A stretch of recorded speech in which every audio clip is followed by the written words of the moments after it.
Point des idées, deuxième partie, c'est parti, et avec, après Jean-Claude Kaufmann, Nicolas Bavray qui est présent parmi nous, bienvenue, bonjour. Bonjour. Alors, Nicolas Bavray, on ne le présente plus, il est historien, économiste, essayiste, récidiviste d'ailleurs, parce qu'il a écrit quand même énormément, et éditorialiste au Point, ce qui n'est pas la moindre de ses qualités, un peu au Figaro, il faut bien le dire, mais enfin quand même, surtout au Point. Et alors, il a sorti son dernier livre, il est là, L'Alerte démocratique, c'est aux éditions de l'Observatoire. Il y avait juste avant Le Monde selon Tocqueville, aux éditions Talendier, formidable livre, et il y en a un autre en préparation, et là on va parler quand même, on va commencer directement dans le cœur du cœur, la pandémie, qui va se terminer comme d'une manière ou d'une autre. Il y a des vaccins qui arrivent lentement, mais ils arrivent. Est-ce que ça consacre, vous qui avez écrit La France qui tombe et qui connaissez bien le sujet du déclin, est-ce que ça consacre la grande bascule du monde, c'est-à-dire que vers l'Asie? Est-ce que nous, les Occidentaux, nous les Français, nous les Européens, sommes définitivement dépassés? Alors l'histoire, elle n'est pas linéaire, elle stagne et puis de temps en temps elle accélère. Et les moteurs de cette accélération, ce sont les grandes crises économiques, les guerres, les révolutions, mais aussi les pandémies. Et donc nous sommes face à une grande accélération de l'histoire. Beaucoup des forces qui sont à l'œuvre étaient déjà présentes. La reconfiguration de la mondialisation en blocs régionaux, ou encore la numérisation évidemment, la préoccupation climatique, la remontée des États et des frontières, mais tout ceci a accéléré très puissamment. Et comme toujours quand ça accélère, ça polarise. On a des gagnants, des perdants. Le gagnant, c'est l'Asie. Sur les individus, on le voit bien, il y a ceux qui avaient des contrats stables, tous ceux qui étaient indépendants, précaires, travail informel, ceux-là souffrent beaucoup. Les entreprises, c'est la même chose. Si on est dans le numérique, eh bien, la vie est formidable. Voilà. Amazon, par exemple. À l'inverse, si on est dans le transport aérien, si on est dans la culture... Qui étaient déjà des métiers difficiles, et c'est encore plus dur. Si on est dans l'aéronautique, effectivement, si on est dans le commerce, aujourd'hui, on souffre beaucoup. Et c'est évidemment vrai des nations et des continents. Donc, aujourd'hui, pour aller vite, c'est vrai qu'on a vu une formidable accélération de l'Asie. C'est un monde qui vit pratiquement en dehors du Covid. Alors l'Inde est un cas très particulier, mais si on parle de l'Asie-Pacifique. La deuxième chose, c'est que c'est un monde...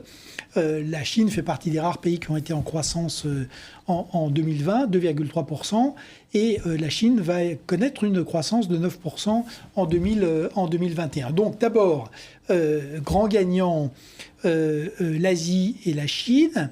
Les États-Unis sont intéressants parce que ça a été d'abord un Pearl Harbor sanitaire épouvantable. Puis là, ça repart très fort. 500 000 morts, voilà, mais... Trump, avec tous ses défauts, il y a une chose qu'il a entrevue, c'est la vaccination. Ouais. C'est un peu comme Boris Johnson, qui a complètement raté le début et qui s'est refait avec la vaccination. Et aujourd'hui, les États-Unis, il y a deux choses. La vaccination, où ils sont à plus de la moitié de la population, et puis les plans de relance géants. Les États-Unis ont cette capacité à pouvoir faire payer leur relance par le reste du monde. Et donc là, on a quand même trois plans très spectaculaires. Un plan qui est un pur plan de relance et d'argent, un plan infrastructure et un plan intégration. Mais alors ça m'inquiète ce que vous dites, parce que finalement, quitte à la traîne, c'est nous les Européens ou nous les Français? Non, alors l'Europe est à la traîne en général, parce qu'elle va finir par se vacciner, mais on a un gros retard. Et puis les plans de relance sont à la fois insuffisants et surtout ils sont trop étalés. Le plan de relance, donc le seul premier plan Biden plus les mesures Trump, c'est 14% du PIB aux États-Unis pour un pays qui a eu une récession de 3,5%. En Europe, la récession, c'est 7,5%. Et le plan de relance européen, c'est 750 milliards, c'est 5% du PIB européen, mais sur 4 ans. Donc, on le voit, la taille est réduite et c'est étendu dans le temps. Et on voit aujourd'hui que ce plan, il tarde d'arriver. Or, on a besoin de la relance maintenant. Donc, c'est ça les deux inquiétudes sur l'Europe. Et donc, l'Europe est décrochée entre ces deux grandes plaques. Et au sein de l'Europe... La France encore plus. C'est vrai que la France décroche. La France décroche parce que on a complètement raté la crise sanitaire. On a quand même l'État n'a rien anticipé et on a quand même raté successivement les masques, les tests, les lits de réanimation, les vaccins, et au passage, on a été incapable de faire du traçage et de l'isolement. Donc ça fait quand même beaucoup pour les mêmes. Par ailleurs, sur la relance, qui est un autre point qu'on n'insiste pas assez, parce que l'État reste bon pour une chose, c'est dépenser. On ne peut pas dire qu'il n'y ait pas de dépenses. Il y a 424 milliards d'euros entre 2020 et 2022. Mais une fois de plus, on a tout mis sur la protection. Et vous voyez, il y a c'est une fusée à 3 étages. Il y a le bloc protection, qui est effectivement... Alors, aux États-Unis, il en faut plus parce qu'il n'y a pas d'État-providence. Il y a le bloc relance, qui devrait arriver maintenant, mais qui est un gros point.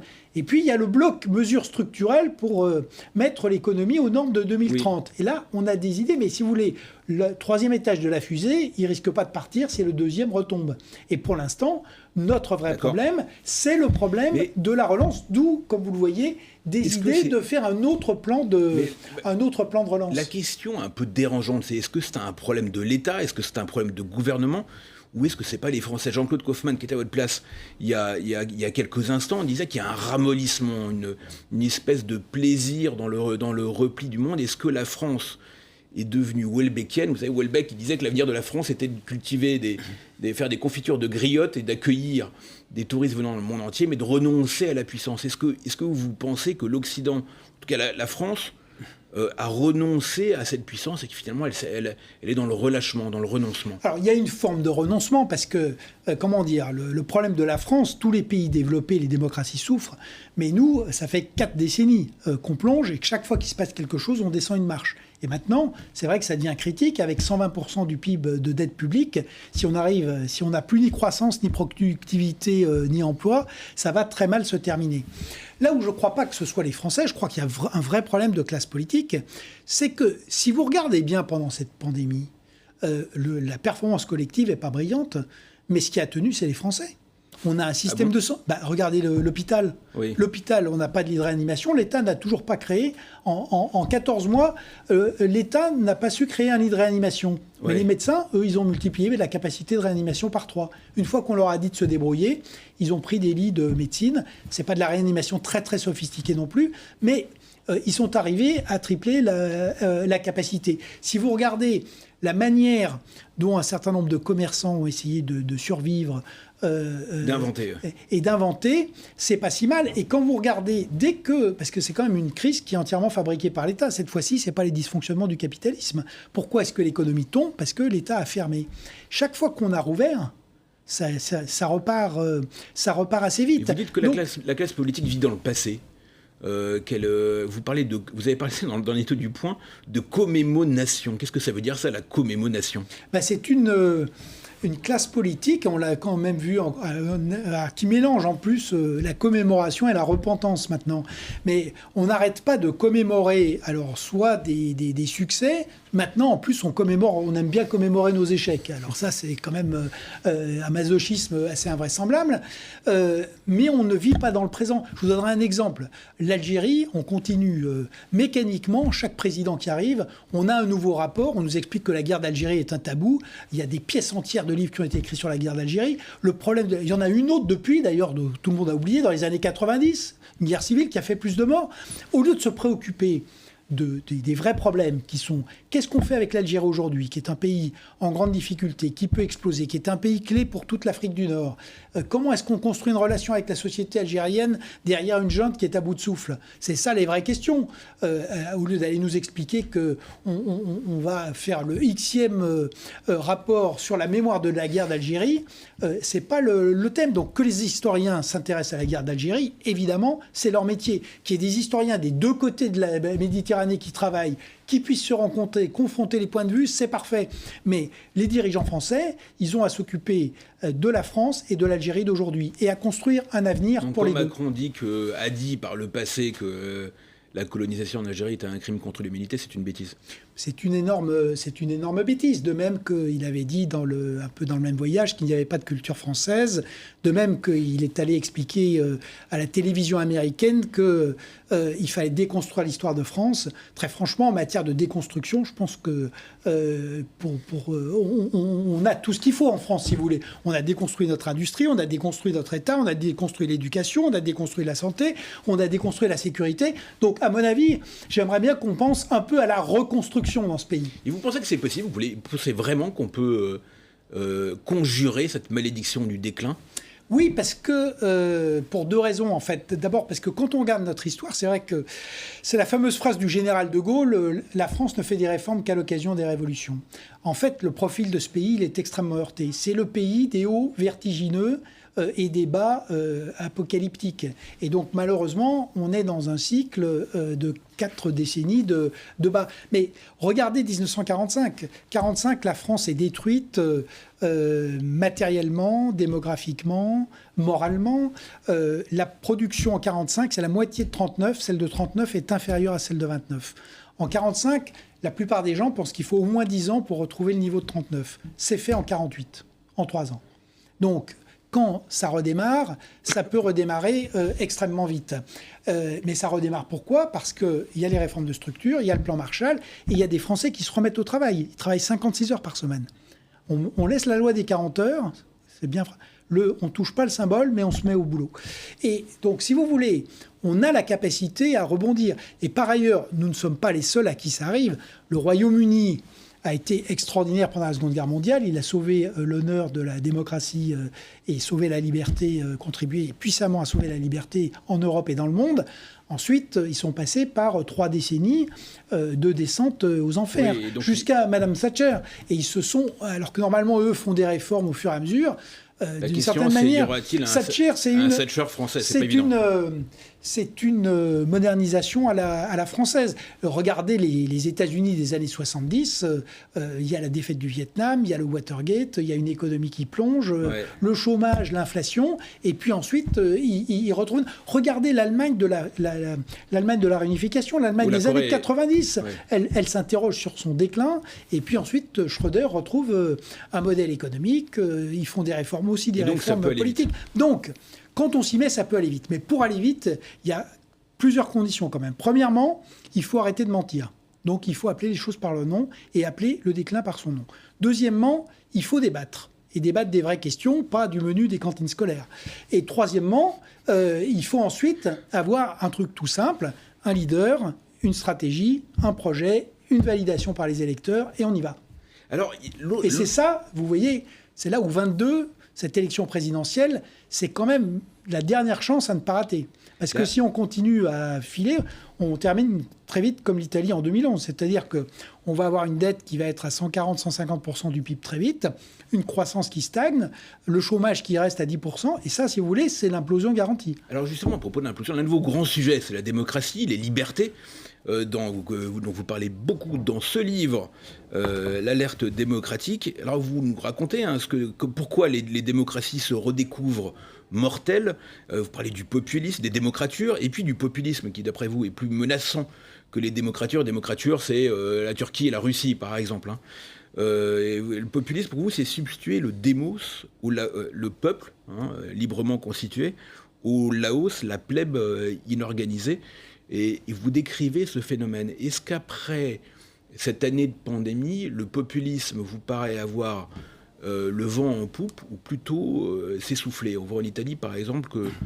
Alors c'est très intéressant parce qu'en réalité, on a un peu les deux effets. C'est-à-dire que qu'est-ce qui fait le populisme ? C'est grande crise économique, déstabilisation des classes moyennes, insécurité, sentiment d'humiliation nationale, et puis le fait que les institutions, la démocratie représentative et les dirigeants ne répondent plus. Donc ça, d'une certaine manière, c'est plutôt renforcé par la pandémie. Mais ce qui est très intéressant, c'est que les populistes sont passés complètement à côté. Quand on regarde donc Trump, 1,5 million de morts. Oui, c'est bien le vaccin, mais, certes, mais Boris Johnson est passé complètement au début. Mais il s'est rattrapé. Bolsonaro au Brésil, c'est un carnage. Lui, il ne s'est pas rattrapé. Modi en Inde, c'est un carnage aussi. Et on s'est aperçu que... pourquoi ? Parce que les populistes, en fait, vivent d'illusions et de fausses promesses. La pandémie... c'est le réel par excellence. C'est-à-dire le virus, on peut raconter, comme Bolsonaro, que c'est une grippette. Ça, on peut toujours dire ce qu'on veut sur le virus, sauf que le virus, il est toujours là. Et que la grippette, quand elle vous tue des centaines de milliers de gens, effectivement, ça devient compliqué de soutenir que ça n'est qu'une grippette. Donc c'est le principe de réalité. Et puis, il y a quand même eu un certain réflexe. Regardez, par exemple, en Europe, c'est très intéressant. Vous avez parlé de Salvini, mais aussi on pourrait prendre l'exemple de Marine Le Pen. C'est-à-dire que plus personne ne peut être anti-européen comme l'était il y a quelques années les populistes en Europe. Rallié à la cause européenne. Oui, mais pourquoi ? Parce que les vaccins... Et Marine Le Pen, elle le fait, on n'y croit pas. Mais... Thierry Breton fait un travail très utile. Donc les vaccins, c'est vrai qu'on a du retard, mais on va y arriver. La machine s'est mise en route. On va y arriver. Voilà, la machine est en route et on va y arriver. Bon, le plan de relance, il faut vraiment y arriver assez vite. Mais on comprend très bien que le plan de relance pour l'Italie, c'est 209 milliards d'euros. L'Italie ne peut plus se sauver seule, elle a 160% du PIB de dette publique. Donc être italien et anti-européen aujourd'hui, ça veut dire avoir le goût du suicide. Et donc même un populiste peut finalement s'en rendre compte. Donc c'est beaucoup plus difficile d'être anti-européen. Et par ailleurs, vous voyez, beaucoup de nos pays, alors toute l'Europe du Sud vit du tourisme, mais ça veut dire que la survie de nos économies, le tourisme, c'est entre France, Espagne, Italie, c'est entre 8 et 16% du PIB. Si on ne parvient pas à réouvrir les frontières, les choses vont aller très mal. Et la réouverture des frontières, c'est l'Europe. C'est son métier, et il n'y a qu'elle qui puisse installer un pass sanitaire. Donc, vous voyez, on a ce double effet. Et derrière, c'est là où je pense qu'on a une vraie question intéressante, c'est que, donc, pour un pays comme la France, cette pandémie, c'est un choc supplémentaire sur un pays qui était déjà exsangue, et on sort encore très affaibli, on sort diminué, mais en même temps, c'est une capacité de rebond. Pourquoi ? Parce que, vous voyez, tout le discours qui était tenu, y compris par un hebdomadaire comme Le Point qui défendait les idées raisonnables, donc tout ce qu'on disait, c'est-à-dire qu'un État surendetté et impuissant, c'était un problème. Qu'un État qui ne rendait pas des services, c'était un problème. Que plus de 100% de dette publique, c'était quand même dangereux. Que le fait de ne pas avoir assez de productivité, que l'industrie qui diminuait, que l'insuffisance de la recherche. Et si vous voulez... Non mais ça, tout le monde l'a vécu. C'est-à-dire que la pandémie, elle a touché tout le monde. Donc, le fait qu'on n'ait plus d'industrie de santé, le fait que, alors qu'on était censé avoir les champions des vaccins avec Pasteur et Sanofi, on n'a pas de vaccin français. Le fait que nos chercheurs sont à l'étranger parce qu'ils ne peuvent plus travailler en France. C'est un retour aux réalités. On pouvait dire que c'était des choses qui est plutôt bon pour les démocraties. Le fait d'avoir un État qui n'est plus capable d'anticiper, un État qui n'est plus capable de protéger les citoyens, ça, tout le monde a vu ce que ça coûte et dans la vie quotidienne. Donc c'est là maintenant qu'il faut utiliser ça comme une force d'action, de proposition pour parler de nos problèmes et les résoudre. Alors résoudre les problèmes, c'est une chose. Réfléchir, c'est toujours utile. Alors que le monde intellectuel français se repaît souvent de Sartre, on entend Bourdieu encore, etc. Vous citez, connaissez, racontez des auteurs comme Tocqueville, comme Aron et comme Jean-François Revel. Alors en une minute, chacun, maximum, exercice difficile. Pourquoi il faut lire Tocqueville aujourd'hui ? Qu'est-ce qu'il nous apporte en cette fin de d'abord, pandémie ? Sur les trois, il y a une idée très simple. L'enjeu du XXIe siècle, c'est de nouveau la liberté politique. Au XIXe, c'était démocratie, ancien régime. XXe, démocratie, totalitarisme. Cette fois-ci, c'est démocratie, démocrature et populisme. Donc ces trois auteurs, chacun d'entre eux nous éclaire là-dessus. Donc Tocqueville, qu'est-ce qu'il nous dit ? Il suffit de regarder ce qui s'est passé en l'Amérique avec Trump. Tocqueville, il nous explique que la démocratie, elle meurt d'abord de l'intérieur par la corruption de ses valeurs. C'est exactement ce que nous avons vu avec l'invasion du Capitole. Il nous dit aussi que la France est un pays très contradictoire, justement, avec des hauts et des bas, et que quand les Français reprennent confiance en eux-mêmes, ils peuvent faire des miracles. Raymond Aron, lui, il s'est battu contre le totalitarisme. Et ce que Raymond Aron nous dit à nous, c'est que, là encore, ce que tout le monde a voulu perdre de vue, c'est que la Chine est un vrai État totalitaire. Et qu'aujourd'hui, il faut la regarder comme elle est, et pas comme on a essayé de la voir, en expliquant que c'était un pays qui allait aller vers le marché, l'état de droit et la démocratie. Et donc, Raymond Aron nous dit que les démocraties ont des ressources extraordinaires à partir du moment où elle se réveille. Et c'est vrai, quand on regarde tous les grands chocs historiques, elles partent toujours avec un temps de retard, parce que c'est des régimes pacifiques, des régimes conservateurs. Mais précisément parce qu'elles ont la force, la vitalité de leurs citoyens, quand elles se mettent en route, elles peuvent faire des choses extraordinaires. Jean-François Revel. Et Jean-François Revel, il nous met en garde... L'humour en plus. Voilà, exactement. Il nous met en garde, alors, pour les Français, il nous met en garde contre les excès de la monarchie présidentielle et de la monarchie républicaine. L'absolutisme inefficace. Et en matière d'absolutisme inefficace, je crois que là, on est allé... on a dépassé même ce que décrivait Jean-François Revel. Et Jean-François Revel nous raconte aussi...